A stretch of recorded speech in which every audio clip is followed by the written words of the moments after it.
Постомойканың қолдануын бір көрсетіп жіберейін. Есігін ашамыз, басамыз және программа таңдаймыз. Мынау қазан жуады, мынау ыдыс жуады, мынау ұзақ жуады, мынау 90 градус жуады, мынау стакандар күнделікті аламен қолдансаңыз болады. Интернеттен қайсысы неше уақыт жұмыс істейтінін көріп алсаңыз болады. Сонымен біз мынаны таңдадық.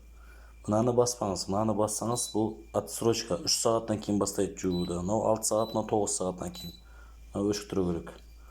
Мынаны бассаңыз, тоже наполовину бұл программада істемейді. Мысалы, мынаған қойып, тек жартылай уақыт кішкене қысқарады. Соның өзі бірақ ұзақ жуады ода.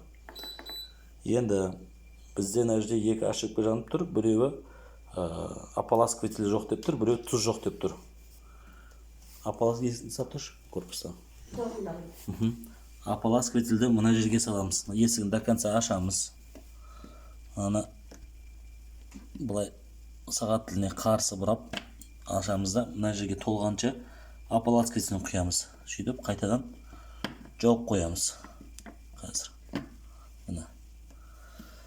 Мына жаққа әр жоғанда таблетнаны бір салып қоясыз, болды, ұзаққа шыдайды ол. 2-3 ай болуы мүмкін. Өзі тамшылатып, арасында қосып тұрады. Бұны қоссаңыз, стакандарыңыз хрустящий әдемі болып шығады. Мына жаққа таблетка әр жоғанда саласыздар. Мынаны ашып, өзінің арнайы тұзын ауыз мұрнына толғанша саласыздар. Ішінен су ағып атады, мына жақтың тұзы толып атады. Ішіне су болу керек. Ауыз мұрнына толтырып тұзын саласыздар да, қақпағын жақсылап жауып қоясыздар. Болды, бұл да тұзы ұзаққа шыдайды, 2-3 айға шыдайды. Сосын әр ыдыс жуып болғаннан кейін сеткаларын шайып тұру керек. Өйткені ыдысты негізі шайып салу керек. Шайып салсаңыз, андай мусорлар жиналады ішінде.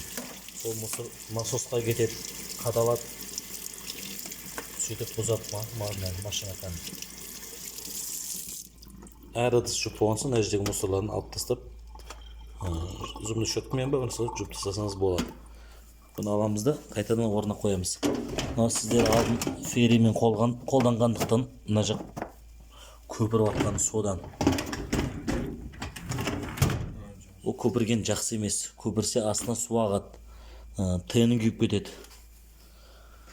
Мына мынаны таңдадық қой. Мына программаны таңдадық. Енді ешнәрсе баспаймыз, есікті жаба саламыз. Өз суын сығып, суын алып жуады. Любой момент жуып атқаныңыз бір ыдыс салынбай қалса, қайтадан ашып, ыдыс салуға болады. Сосын барып ыдысты қалай салу керек? Мысалы, мынадай бокал салатын болсаңыздар, бокалды былай салсаңыз, бокалдың сырты жуылады, ішіне су тимейді. Сондықтан былай саламыз. Төңкеріп, өйткені су астынан шашады. Егер ыдысты шаймай салсаңыз, ішіндегі мусорлары мына тесікке бітеліп қалса, бұл айналмайды, бір орында тұра береді. Түсінікті ғой? Мына жақтан су ақса, бұл өз-өзін итеріп, бұлай айналады. Астыңғы лопасты тура сол. Мына. Сондықтан тарелкаларды да былай саласыздар тарелкаларды. Вот есігін жапсақ, арғай жалғастыра береді. Ешқандай ферри салуға болмайды, ыдыс жуатын мынандай ферри сұйықты.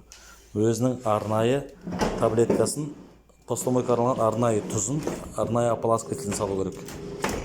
Машинаны қайтадан орнына қойғаннан кейін қайтадан тексереміз. Өйткені шлангылары қысылып қалмау керек. Су тартатын және су сығып жіберетін. Мына орнына қойғаннан кейін тағы бір тексереміз.